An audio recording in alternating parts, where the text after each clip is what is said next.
points are gained or points are lost, there will be much to discuss.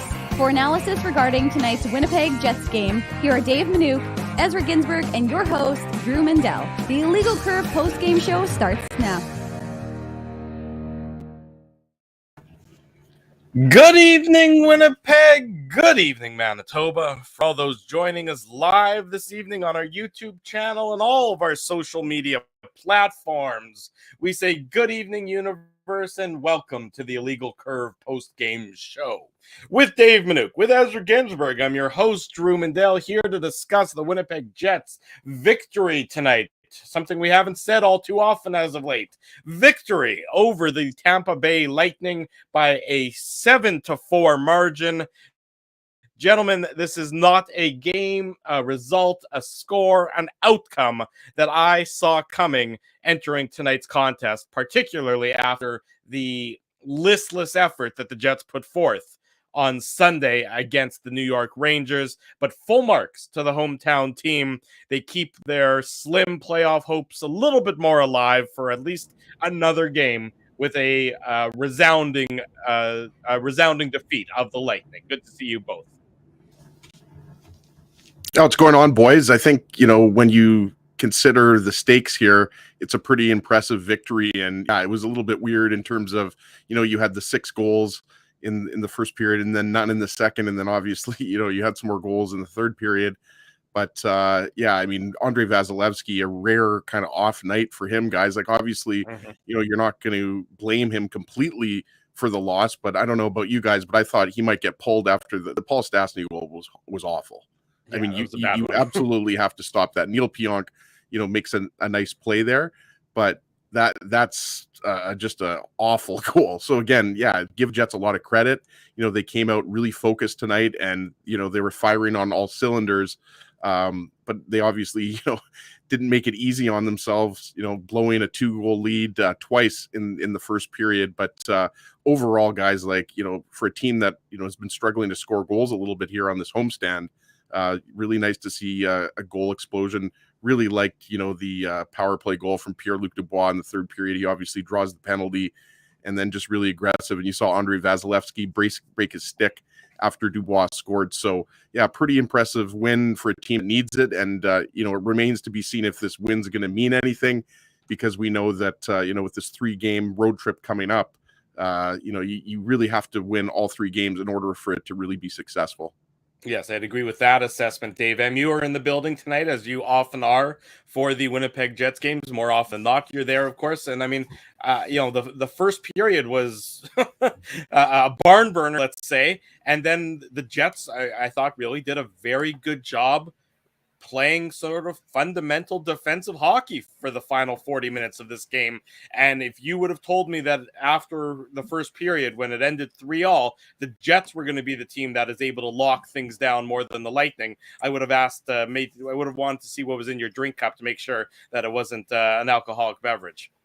Some variety of Seagram's drink, perhaps, Drew. Exactly. Maybe a little bit of Fireball.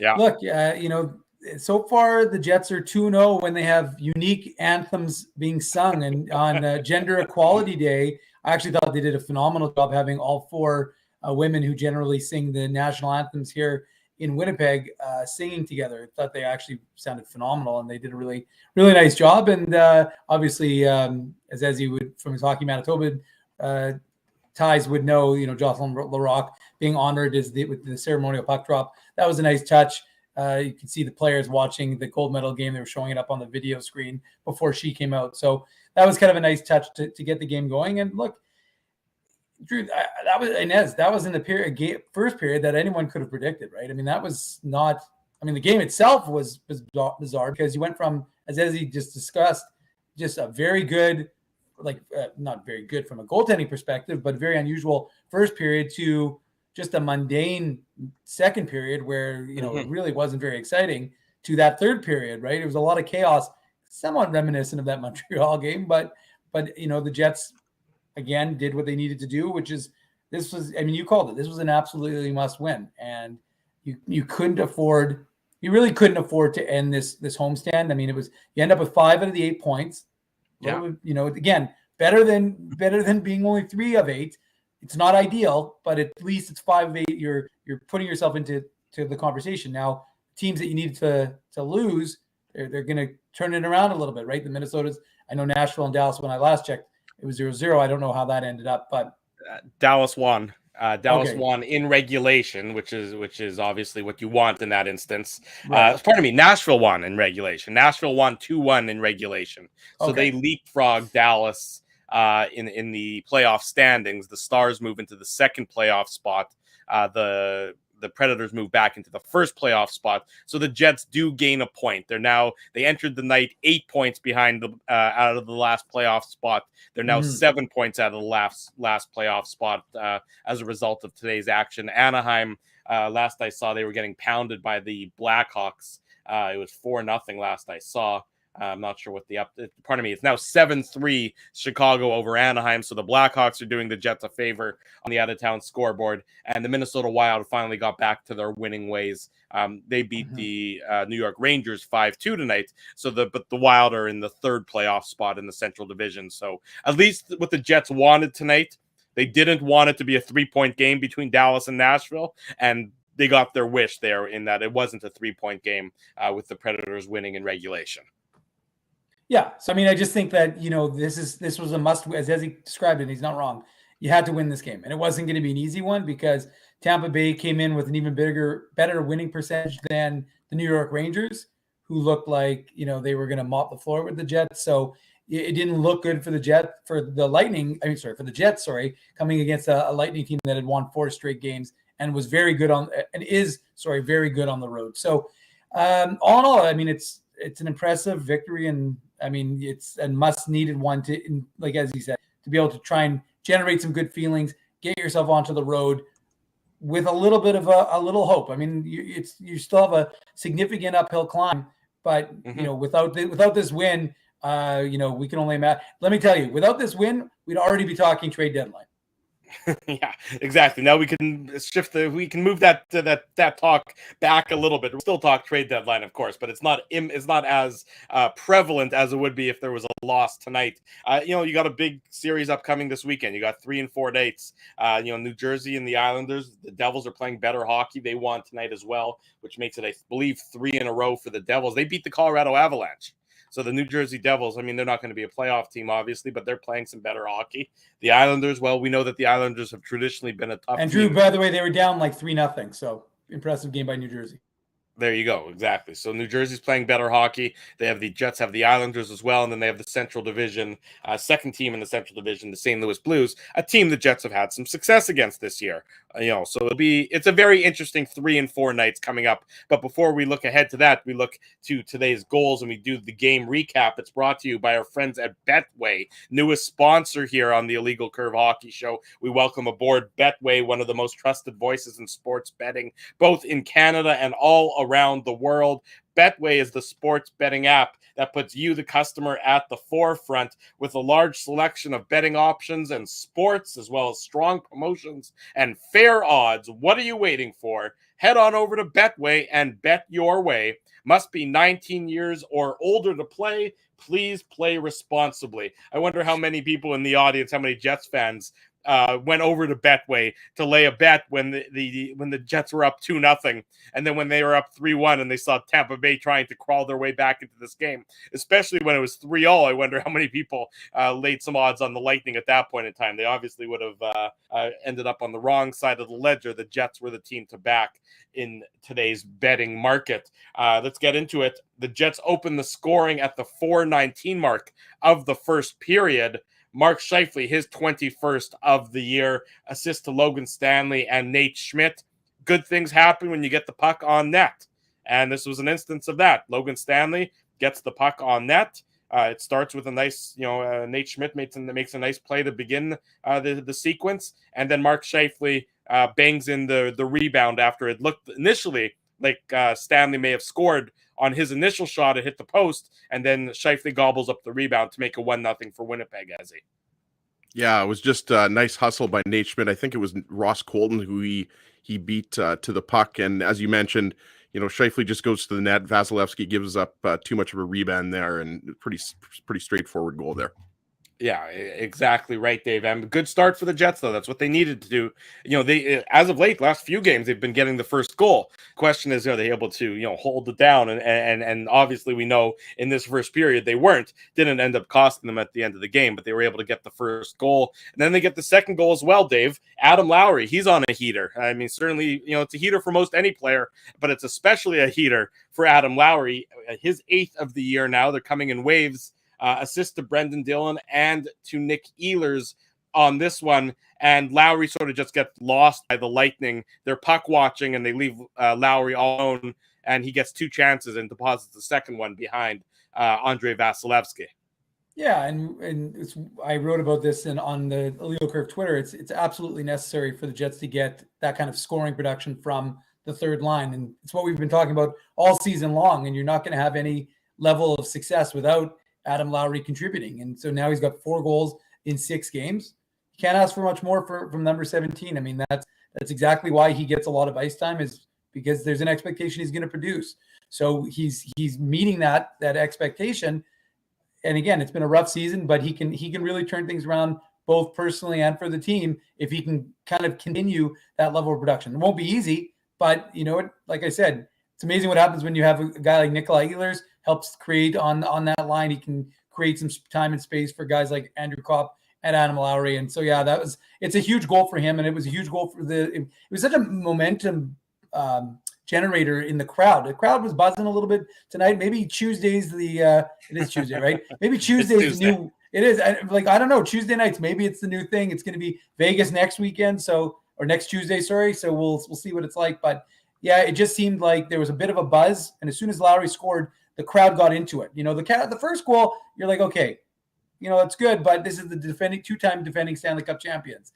Then all of a sudden, Lowry scores to make it 2-0, and that made it feel a little more festive inside Canada Life. So you could kind of get the crowd into it, and that was big, I thought, for a lot of reasons. Can you confirm or deny that you were the reason the fire alarm went off at the start of the third period in the arena? There's a lot of chatter online that you were personally responsible for that. Can you confirm or deny? That would be erroneous because erroneous because as most people would know, I had already left the building to make it back in time for the postgame show. So I, like everyone else, heard it on the television, not in the building. It's not even, you have more than just plausible deniability. You have actual deniability. Ask Perry, the security guard. He saw me leave, and a few people actually saw me leave. So I'm good. There you go. That's thank you. Important. Thank you for clarifying that. Inquiring minds wanted to know. This being the Winnipeg Jets, they weren't able to, keep things in check. They weren't able to sort of tighten things up. Self-inflicted wounds led to a lot of Tampa Bay goals. It started with a very poor turnover by a guy you haven't said that a lot of this year, Pierre-Luc Dubois, with the bad turnover that leads to Ryan McDonough's 3rd goal of the year, that coming at the 11:50 mark of the first period. Yeah, it's just a bad turnover there. Dubois and McDonough picks it off, and then he obviously finishes it off as well. So a team that gets a lot of offense from the defense, and that got the Lightning back in this game. And obviously there was another turnover on the 3-2 goal there, but yeah, that was just ill-advised pass by Dubois there. Yeah, exactly. I mean, it's the kind of pass that's not going to work at this level of hockey. I mean, there's just, especially against the Lightning team that's just got too good on defense. He's trying to hit a forward cutting up the ice, and there's just not a play there to be made. Really, the simple play was the better choice in that instance. And when you do that to Tampa Bay, I mean, I don't think I need to tell anybody in the chat or anybody who's listening to this on the podcast after just how good the Tampa Bay Lightning are and how quickly they can make you pay, because it's almost as soon as McDonough picked off that pass, it seemed like it was in the back of the Jets net seconds later with the completing the 2-on-1 with Matthew Joseph, and it's 2-1 for the Jets at that point in time. The Jets get it back real quick, so good for them in that first period. You mentioned this goal earlier, Paul Stastny, his 16th of the year. He's really having it's an underrated good season for how many goals this guy is getting. Stastny's going to, it's been a while since he's, hit, over 20 goals in a season, and he's going to get it this year after getting his 16th and 17th tonight, of course. But Paul Stastny gets his 16th of the year, assist to Neil Pionk and Mark Scheifele. And this is a uncharacteristic goal that Andrei Vasilevsky lets in. To your point, Ezzy, I would not have been surprised if they had pulled him after this goal goes in, because it's just a softie as soft can be. Yeah, Yeah, I mean, would. sorry, I think you're going to me. Go for it. Ez. No, go ahead, Dave. No, I was just going to say, like, look, one of the things that we need to be talking about is Paul Stastny. We spend so much time focused on, Kyle Connor, Pierre-Luc Dubois, the seasons they're having. I mean, Paul Stastny is doing something he hasn't done since he was, at least, 5, 6, 7 years ago, is getting up to that, upper 20s. I mean, he's got 17 right now, but it's not unrealistic to expect him to get to that mark. I mean, he hit 28 in his first season with Colorado, and back in, I think it was 2006, 2007. It's a long time ago. Yeah, it was a long time ago. He had 25, I think, with, a few years back. Again, I think it was with Colorado. But Stastny is look, he had 17 2 years ago with Vegas in 71 games. And now he's got 17 in like 54 or whatever it is. So I agree with that. Some people are saying, you're driving up his value. Well, if that's the case, maybe they are. Maybe the Jets are going to get a little more for him, because he's looking reborn, and he really is producing at a level. And sure, you might not like the goal, but at the end of the day, sometimes you forget how good that goal looked or how good that was. And they just remember, they look at the stats and they say, oh, Paul Stastny has 17 goals. Not too shabby at 36 years of age. So I just think he's just, even if it wasn't a good goal, if you watch the play, though, it just goes to show you how smart a player he is. Because he finds, like, with everybody in front of Vasilevsky, he finds a spot where he's going to have a little bit of time and space. Puck gets to him, and he puts it behind him, right? So, I mean, again, it's not a great goal, but at the same time, it's a credit to Paul Stastny for being able to find a little bit of space in a congested area and get it behind Vasilevsky to give the Jets a 3-1 lead. Yes, exactly right. I mean, it's not a good goal, but the time and space and his intelligence and his smarts, which are usually on display game after game. He might not always be the most effective player on the ice, but he's usually one of the smartest players on the ice. And you certainly saw that tonight from Paul Stastny. That goal, his first of the game, was his 16th on the season. Again, though, Tampa Bay gets one right back. It takes not long, a minute and 25 seconds later, Alex Killorn gets his 17th of the year, assist to Corey Perry and Steven Stamkos. And again, this is just poor play by the Winnipeg Jets on this one. Too aggressive, not responsible. It starts with a flip by Nate Schmidt. He just sort of flips the puck out of his own zone.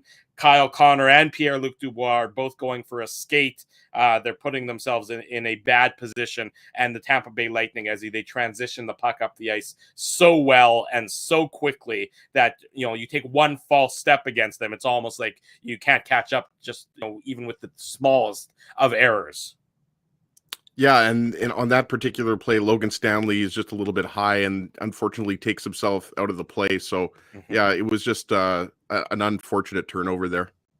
Yeah, not what you'd want to see. And you look, you just don't like, Connor and Dubois as well, Dave. When you look at the highlights on that one, they're behind the play. In which I mean, like they're almost like you're playing shinny and they're looking for a breakaway pass. Again, there isn't there's not an opportunity there. You have to be choosy. You have to pick and choose your spots. And they both erred in picking and choosing their spot there. And Tampa Bay makes no mistake. And you, like, as he said, you don't like Logan Stanley's read on the play either. That's not the time to step up. And he steps up I'm not really sure what his approach necessarily was there, but he gets burned at the blue line as well. And it ends up in the back of the net behind Connor Hellebuyck. Again, it's going to be, the numbers look rough for Hellebuyck tonight. He gives up 4 goals on only 24 shots.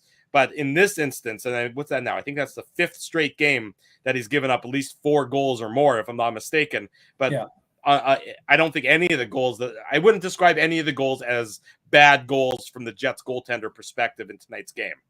No, I mean, the goal Edmund scored on him was just phenomenal shot. I mean, he came right down Main Street and just buried it past him. And so, yeah, I mean, look, and he made that critical stop on Stamkos in the third period when it's 3-3. And I mean, look, Vasilevsky stoned Kyle Connor, he stoned Mark Scheifele. So both goaltenders, despite the fact that I said how often, I think after the first period I tweeted, I don't know how many people anticipated 2 Vezina winning goaltenders giving up, 3 goals on 12 shots and one giving 3 goals on 11. But those were the stats after 20 minutes. So neither goaltender was probably particularly happy with as you said, Drew, with their numbers, but they both also made a number of quality saves that kept their team in different instances. So look, it wasn't a great night overall, but from a stats perspective, but like I said, you'll take it when you can have those. At the end of the day, all they care about are the 2 points. They're not going to care about their individual numbers. That's very true. You mentioned the Victor Hedman goal, and it is a tremendous shot. I mean, it's such a pleasure to be able to watch Victor Hedman and just the way he moves around the ice. And this is his 14th of the year, tied it up at 3-3. So if you're worried about not getting your goals worth in your money's worth in goals in today's game, you got it in your first period alone. 6 goals being scored in the first period. Victor Hedman, his 14th of the year, assisted Nikita Kucherov and Anthony Cirelli. It's a combination of a bad line change for the Jets and then just some tremendously passive play where everybody backs off and they just Victor Hedman walked in from the blue line to basically the hash marks and nobody stepped up. Nobody was anywhere near him. It was sort of a Keystone Cops comical defensive play in the Jets' own zone, which we've seen way too much of this year and over the last number of years. And Victor Hedman is going to score from that opportunity more often than not. I mean, just a beautiful shot. And I don't know what anybody wants Connor Hellebuyck to do on that one there, Ezzy. Yeah, Scheifele goes to take Kucherov. Cirelli dropped the pass to Kucherov, and then Hedman came and kind of snuck behind Kucherov there. And the cop, I think, was expecting maybe something to come along the boards. And yeah, just way too much time and space. It was Scheifele and Wheeler that came on a fresh line change. And yeah, it was just so much time for Victor Hedman. We know that he's been, burying points for many years now. So, it was an impressive tying goal, but just a little bit too loose in the Jets' defensive end. Yes, I believe that's actually, they've replaced fueled by passion with too loose in our own zone as the team slogan over the last number of years. I believe it's a controversial marketing decision, but who am I to criticize? 3-3 after the first period. And then you're thinking to yourself, okay, what is the second period going to bring? Which of these two teams is going to be able to find the defensive game that was completely absent in the first period? And I, for one, was certainly shocked that it turned out to be the Winnipeg Jets and not the Tampa Bay Lightning. A boring second period, but I think that's what both teams certainly wanted. They wanted to get back to a more structured approach, a more structured game. And it wasn't for, and that's what you got. And it certainly wasn't for opportunities by the Tampa Bay Lightning and the Winnipeg Jets, for that matter. They did have the 5-on-3 situation in the second period. I'm not sure how Sergachev's penalty, his slashing penalty, wasn't a penalty shot. I mean, Adam Lowry was in on a breakaway, and the ref made the call, albeit he made the call very delayed and a little bit late. But I'm not sure how that wasn't a textbook penalty shot, just another one of the ongoing befuddlements associated with NHL officiating. I don't know if you guys saw it any differently than I did there, Ezzy. Yeah, I thought it easily could have been a penalty shot. And on that 5-on-3, there was a really good scoring chance from Kyle Connor. And it was a left pad save from Andrei Vasilevsky. It looked like Vasilevsky was completely out of play, but because of his size and athleticism, we know that, he can make that save, but that looked like a sure goal for Connor. So that 5-on-3, even though it was brief, I thought the Jets, had some good pressure there. But overall, I mean, that was a pretty well-managed period, I thought, from the Jets. What were the shots? 11-4 or something like that. 11-4, so exactly. Lightning didn't have much going on there. And I thought that, the Jets, maintained, I thought a pretty good offensive attack. And obviously they carried that into the third period. Yeah, they did carry that into the third period. And that was important because, this Jets team was beginning, as I was watching that first period, Dave M, it was reminding me of the Jets team. Remember sort of before Byfuglien really got into shape and became the dominant force, Dustin Byfuglien? Remember how loose the Jets were sort of in the first few years of Winnipeg Jets 2.0? That's what you were seeing, I thought, from some of the defensive play that this team had put forth in the last number of games. Just fire wagon hockey, just no structure. And look, don't get me wrong, no structure hockey is fun to watch, but it's not a long-term recipe for success. So it does make you a little bit, full of wonder as to how this team can be that poor defensively in the first period and then get that much better for the final 40 minutes when it's just, remember how many, when was the first time this year I said attention to detail? Because it might have been, in the preseason. It might have been in the first couple games of the year where we talked about the attention to detail was lacking for the Jets at times, or when they were succeeding, it was because they had that attention to detail. They didn't have that attention to detail in the first period, but they found it for the final 40, Dave. Yeah, and look, we've talked about it. Scoring goals is important, but at the end of the day, you have to be able to play defensive hockey. And too often, what's the stat? Connor Hellebuck has faced the most shots in the NHL this season. Now he's probably played the most games in the NHL, so it's not a terrible surprise. But that's not a good stat because that leads to weariness of your goaltender when you're making him face that much rubber. And so there's no question about it that the Jets needed to be tighter because Tampa Bay is too good. I actually was shocked that their power play is only 15th in the NHL. It's hard to believe. It really is. Like I was looking and I was, when in the first period, I went to look to see what their number was. And I was shocked that it was only 15th because the amount of weapons these guys have on the power play is ridiculous. But at the same time, you just can't afford to make mistakes because even the ones that they didn't score on, they look dangerous. And they really did. And that's why, to your point, Drew, it was one of those games that you were impressed that the Jets were able to lock it down into this. It was mundane, which is what I said after the period ended. But that's not necessarily a bad thing because you hadn't played a textbook first period. Obviously, you scored the goals, but you gave up the lead. And so whenever you do that, whenever you have that sort of lapse in attention to detail, to steal a Mindell-ism, then you want to be able to show that you can recover from that and play better. So that's just what the Jets did. And again, that's against the defending Stanley Cup champions. And it wasn't a hiccup, right? Like it wasn't as if these guys came in sputtering. They were coming in feeling good, starting a road trip. So, the Jets do get credit for what they were able to accomplish, especially in the latter part of the game. Absolutely. Look, I'm digging full marks to the Winnipeg Jets for their victory tonight. And don't get me wrong, I'm not trying to be, I see some people calling me a Debbie Downer or whatever in the chat. And I appreciate that there might be a little bit of tongue in cheek in that, but don't get me wrong. The Jets get full marks for their victory. They defeated the two-time defending Stanley Cup champions, something I don't think a lot of people would have been able to say or would have expected to say when the ball game began earlier tonight. We say good evening as the top of the hour has come and gone. I say good evening to everybody that's joining us. Welcome to the Illegal Curve post-game show. Drew Mindell, Dave Manouk, Ezra Ginsburg here with you. We're talking about the Jets' 7-4 victory over the Tampa Bay Lightning. If you haven't already done so, smash the like button, subscribe to our YouTube channel, subscribe to the podcast, leave us some comments, let us know what's going on, let us know what you like, let us know what you don't like. We always appreciate the support.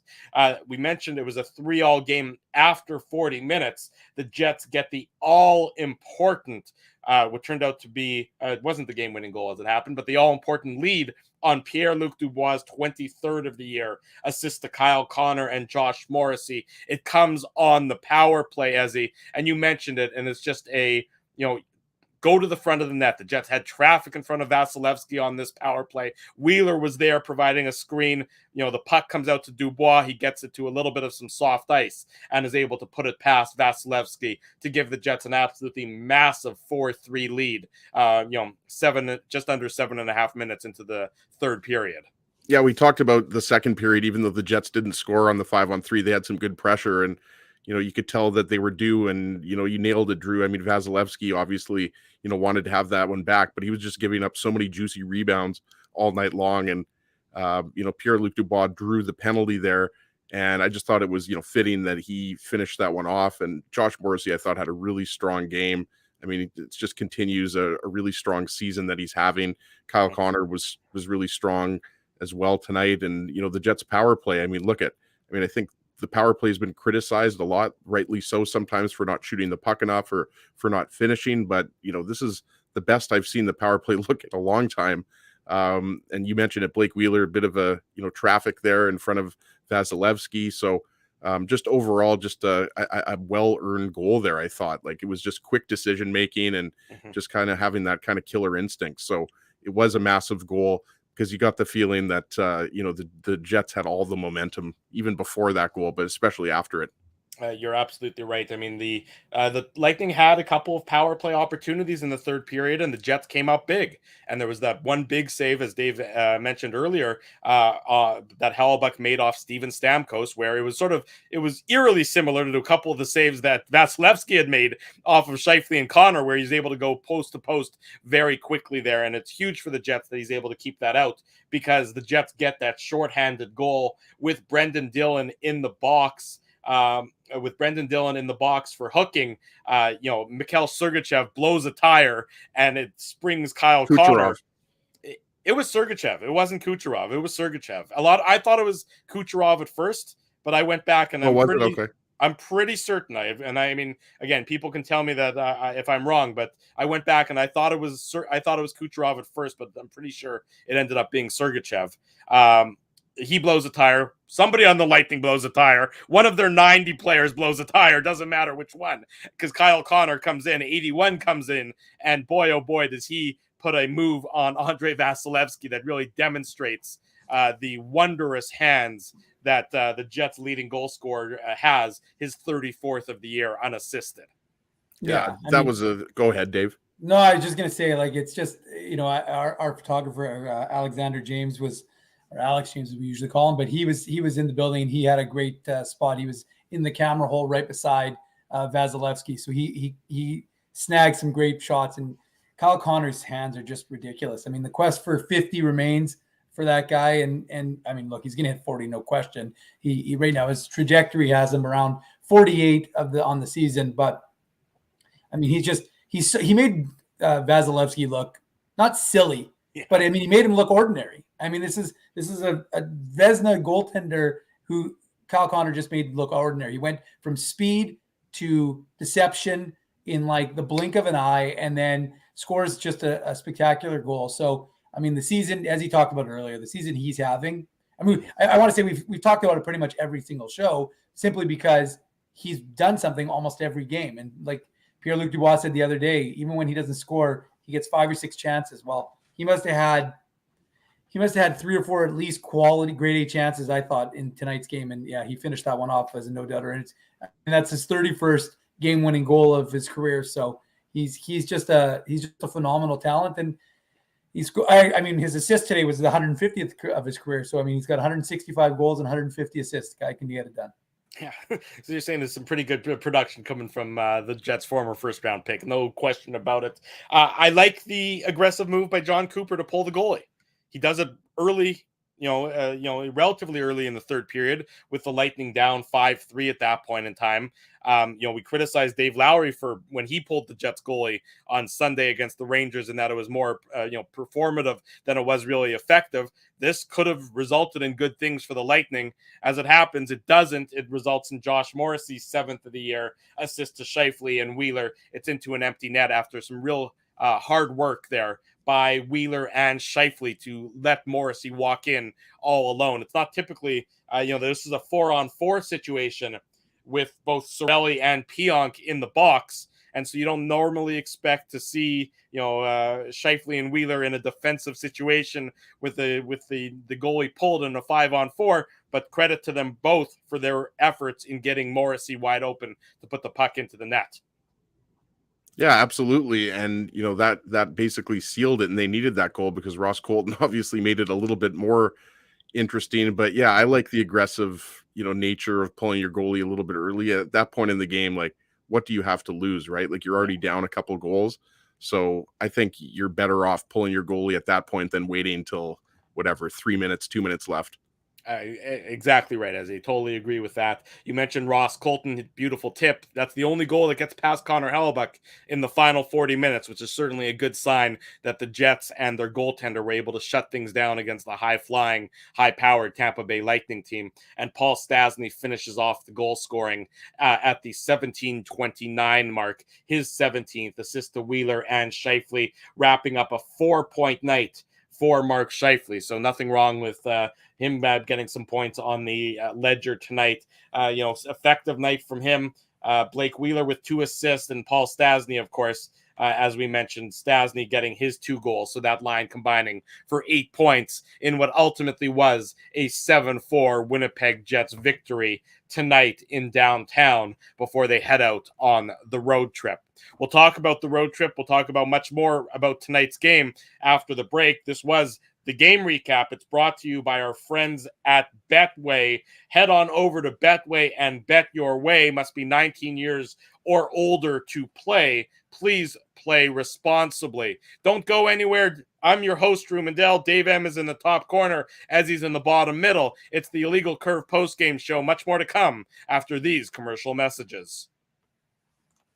Jerry Seinfeld, Chris Rock, Jon Stewart, Dennis Miller, Brad Garrett, the biggest acts and all the up-and-comers. They've all made their mark at Rumors Comedy Club, North America's longest-running independent comedy club. Rumors has kept Winnipeg laughing for over 25 years. When was the last time you laughed out loud? Make it a great night out with friends or book your office or birthday party, even a fundraising event at Rumors. Get all the details and dates on upcoming shows at rumorscomedyclub.com. He winds up. Oh, looks like Ezzy took that one right in the choppers. A blistering fast puck hurts like HE double hockey sticks. That's why I let the pros at Linden Market Dental Center turn my yow into wow. Get your brilliant smile back with state-of-the-art restorative and cosmetic dentistry from real pros. And remember, always wear a mouth guard. Now that's solid on ice advice. Learn more at lindenmarketdentalcenter.com. Creating smiles for life. Whoa, Ezzy, everything okay? You look stressed. Of course I'm stressed.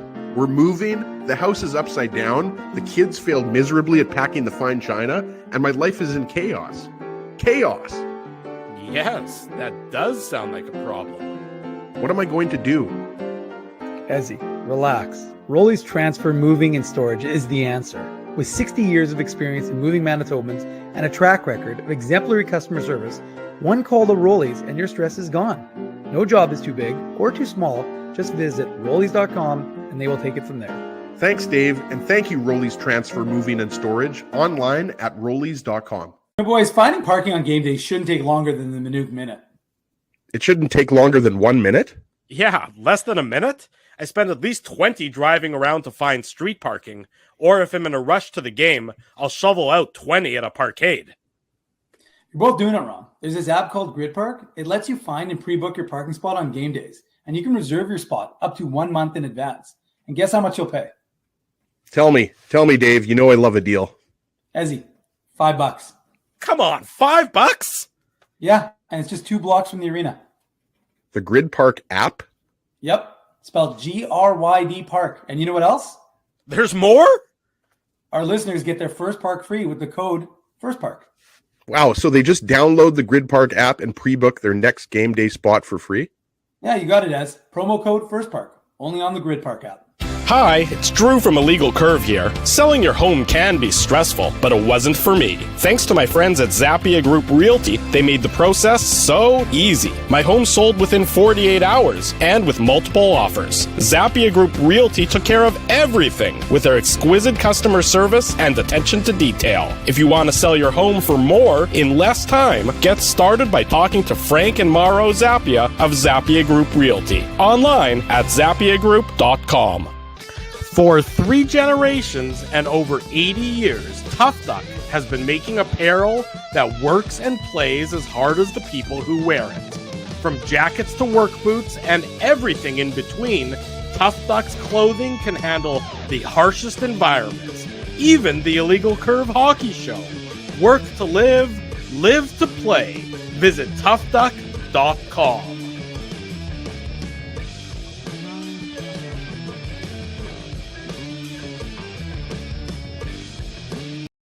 Tuesday night, 10:15 p.m. Hope you're having a good one. Welcome back to the Illegal Curve post-game show. Drew Mandel, Dave Manouk, Ezra Ginsburg with you, talking about the Jets' 7-4 victory over the Tampa Bay Lightning in tonight's contest. A very important Winnipeg Jets victory.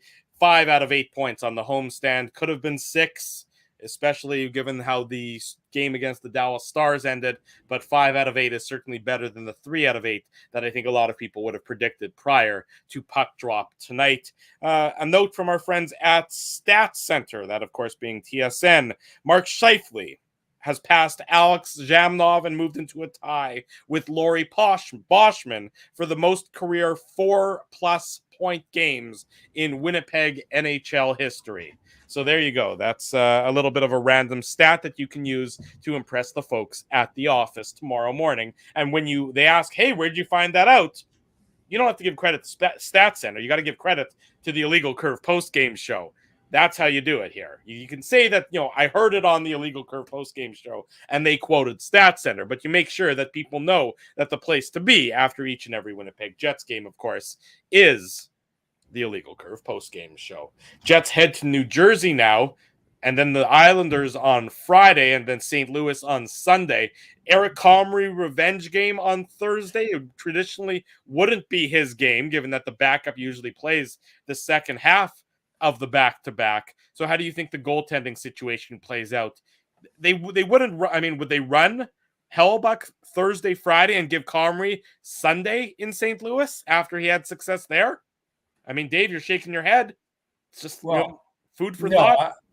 Okay, I mean, yeah, it's food for thought, but I wouldn't wager an Illegal Curve sandwich at Bernstein's Deli on it. Let's put it that way. I think that it was funny because Dave Lowry was asked about Connor Hellebuyck and talking about whether he's overworked, and that was in today's media availability. And Dave Lowry looked, I believe it was at Mike McIntyre of the Winnipeg Free Press, and said, look, he had a day off yesterday. Wasn't on the ice. So he'll be fresh and he'll be ready to go today.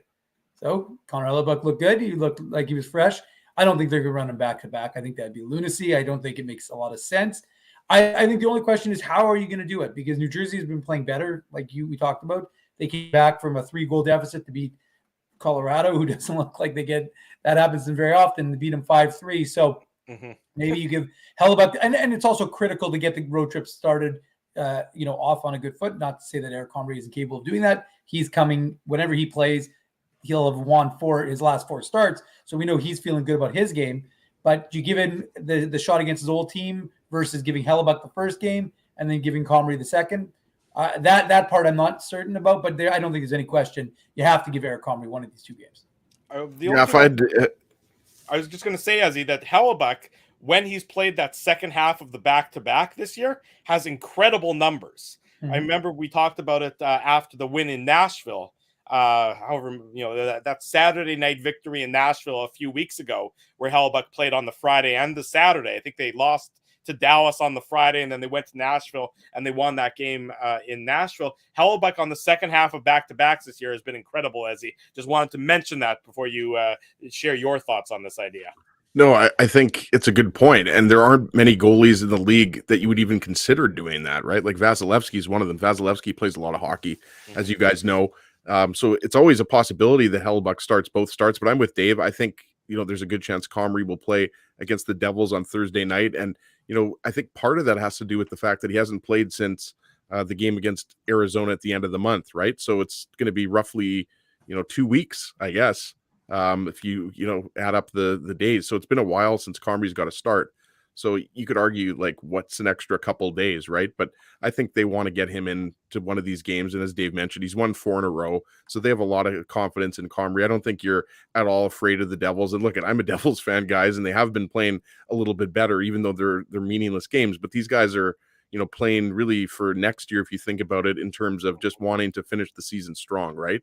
So I do think that Comrie is going to get one of these 2 starts, and I do think it's going to be on Thursday night. But hey, look, in a year in which the Jets have had to rely on Hellebuyck maybe a little bit more than we thought they would. Like, we knew Hellebuyck was going to play somewhere around, I guess, 60 to 65 games. But I think, considering how much he's played as of late, I think there's just a stronger chance that Comrie will get in there Thursday night.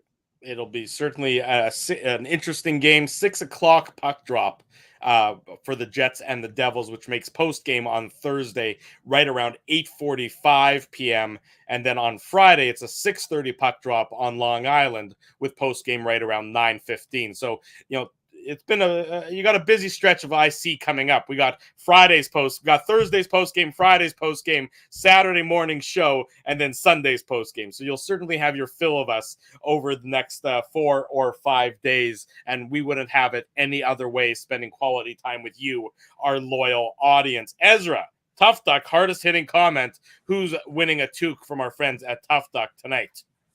We're going to give it to Jeff Johnson, Drew. He's had some good comments tonight. Haven't seen, Jeff a lot in the Illegal Curve post-game shows, but, if he is a new viewer, then awesome. If he's been here before, then I apologize.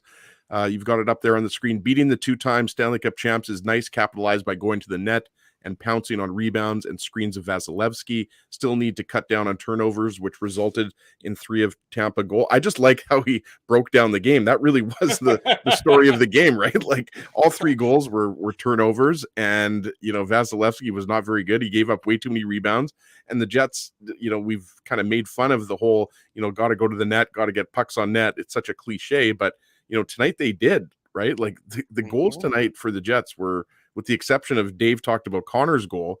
I mean, Connor's goal was beautiful. The other ones were not really. They were all rebounds and just going to the net, going strong to the net, right? So I like that recap. So Jeff, send me an email, Ezra@illegalcurve.com. Send me your mailing address, or you can actually slide into my DMs, ICSEG on Twitter, and we will ship out a toque for you. There you go. Congratulations to Jeff Johnson. He's always here. He only comments sometimes. Tonight it paid off for Jeff to comment, as he is the winner of our Tough Duck hardest hitting comment. So Jeff, get in touch with Ezzy either via email, Ezra@illegalcurve.com, or on Twitter into his DMs with your mailing address. As we mentioned, the Jets, they get a little bit closer to the playoffs. They get a point closer than they were at the beginning of the night. 7 points now back of Dallas after the Predators leapfrog Dallas for the second play into the first wild card spot. So I guess the Jets, their preference would have been to have Dallas win that game, and the Jets would have only been 6 points out of the playoffs. But out of their control, and in any event, at least 1 point closer to scratching and clawing and the long shot that it might be, they still have a pulse tonight, and with a huge number of games up ahead for the Jets starting Thursday night in New Jersey. Yeah, and we talked about the Devils are playing better as of late, and obviously the Islanders are not going to make the playoffs either, but they're always a tough team to play. But if you think about it, guys, right, like we talked about St. Louis, who the Jets have had success against this year, but after the games against the Devils and the Islanders, 4 of those next 5 are against teams that are currently in the playoffs, right? So you're talking about Boston, you're talking about Vegas twice, right? So, yeah. I mean, the Devils-Islanders games, what I'm saying is that's the easy part of, the next couple of weeks, right? So, yeah. I mean, you have to win. You have to, at the very least, get 3 of 4 points in order for that to be successful, and it's not going to be easy, but they won this game tonight, and that's going to allow them. I mean, this really could have been a killer, right? Like you talked about, you're within 7. I mean, if you were 9 points behind the second wild card spot, I mean, yeah, just shows you how close it is in the West and how important every single point is. So even though you lost a point to Dallas, and obviously the Rangers came in and smoked you the other night, I mean, this is a huge victory, and we'll see if they can rally behind it. I mean, this can be something, and again, we're trying to be glass half full as opposed to being, as people were calling you, Drew, negative Nelly. Like, it's something that you can build off, as opposed to you go into those back-to-back games in New Jersey against the Islanders. If you lose 3 of 4 games at home, I mean, you're done. Put a fork in the Jets. It's still a very, very significant long shot, as Freaky Fresh and a number of the people in the chat are reminding us that the Jets, with tonight's victory, moved up to 7% chance of making the playoffs. So you're saying there's a chance. There you go. Thank you for quoting it. I was going to quote it myself, but so you're saying there's a chance. Indeed, Dave Manouk. Final thought to you regarding tonight's contest. Well, I'm going to pivot, actually. Moose. No? Well, maybe a little bit. Yeah, I mean, people are asking about David Gustafsson and whether he would be recalled, but folks have to remember that right now the Jets are in what we call cap hell. They have $282,000 of cap space. Now, while that would be enough to sign Ezzy, Drew, and I, maybe, but the truth is that's not enough to make a recall right now. Nate Beaulieu doesn't sound like he's going to be out available anytime soon. So they'll most likely, I would imagine, put him on LTIR at some point, probably tomorrow. Mhm. And then what they'll do is they'll have to recall a defenseman. So David Gustafson's going to be with the Moose most likely. My guess would be Ville Heinola will earn the recall up to the Jets. It may be Dylan Sandberg, but I would think they may, because of his injury, keep him playing with Manitoba and instead give Ville Heinola the recall. So just an answer, because a lot of people have been asking about Gustafson and whether he'll be recalled. I wouldn't want Gustafson to be recalled anyways, because the way Dave Lowry plays his fourth line, which is not very often, and the way these guys are hesitant to use younger players in a penalty killing role. My suspicion, again, depending on what the Jets do after the trade deadline, is that's when you want to see David Gustafson recalled, because if indeed Andrew Kopp does get dealt, or Paul Stastny does get dealt, then you maybe get a little more elevated role, especially David Gustafson beside Adam Lowry. I'm not saying it's not going to be any drop-off from Andrew Kopp, but it won't be as significant as folks think. So I think you'll have to wait till after the 21st. I could be wrong, but I think you'll have to wait till after the 21st to see David Gustafson. However, you won't have to wait till the 21st to see David Gustafson, because the Moose, we have Moose tickets to give away. I was originally had already given away 4 tickets for the weekend. This is the final 2 games of a 9-game homestand, and they're playing Belleville Senators this weekend, Friday and Saturday. However, I added 4 tickets to the old ticket depository for Illegal Curve today. Dave left the ticket making machine on all night. Now did. he's got tickets that got to go. It's Crazy Dave's Ticket Emporium. So I would just suggest that if anybody wants to go, there's 4 tickets, not in the usual spot right by the glass, still in section 118 behind the visitors, kind of higher up, so you'll have a nice view. Real good seats still. So, and again, like I said, you don't have to ask for all 4. If you want to take all 4 and you want to take your family, you're welcome to. But you can also go as individuals or as pairs, maybe even a threesome, whatever you want, and then leave that first, third, fourth ticket for someone else. I don't really care. Menage a trois. Exactly, Ezzy. So I think what we, if anybody wants, send me an email, Dave@illegalcurve.com. Or Kodak Black Manuk over here talking about Menage a Trois at hockey games. That was Ginsburg, for the record. Although I will mention, Dave, you said threesome, okay? Like I could see the hamster, spinning on the wheel in Drew's head, so I knew one of us was going to jump in there. All right, fair enough. Although I will say, and I'm sure they didn't show it on the broadcast, but it was rather funny during the I think the first period. They panned to the crowd and they showed these 2 women were just. First of all, I don't know why they panned to them, because they're not wearing masks. So I just thought to myself, like, they weren't wearing their masks, and I don't really care, but like, it was just kind of funny because they're still telling people to adhere to it.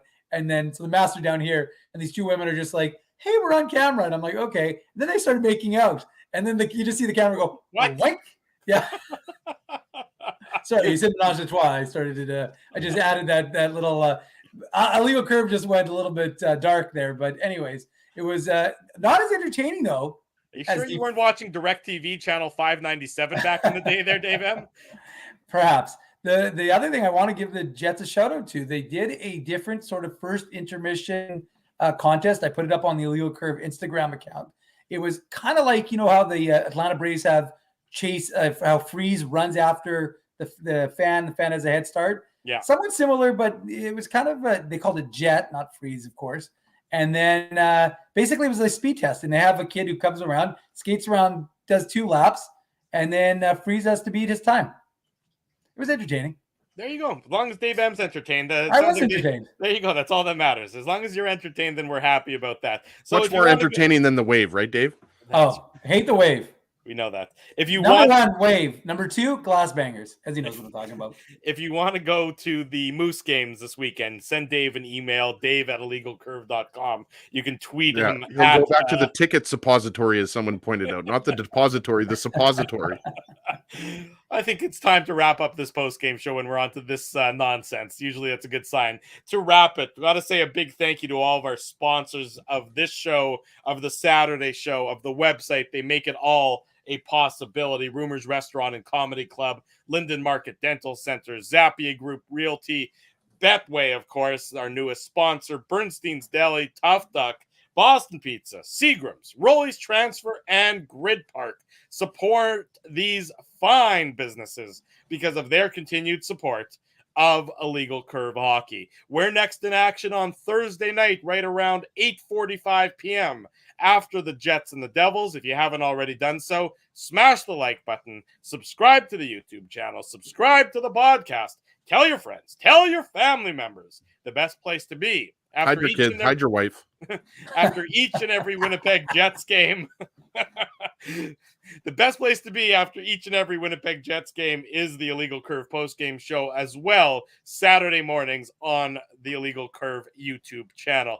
Thanks to everybody for joining us. Great chat tonight. Always appreciate the love and support. For Dave M., for Ezra Ginsburg, I'm your host, Drew Mandel. This has been the Illegal Curve post-game show.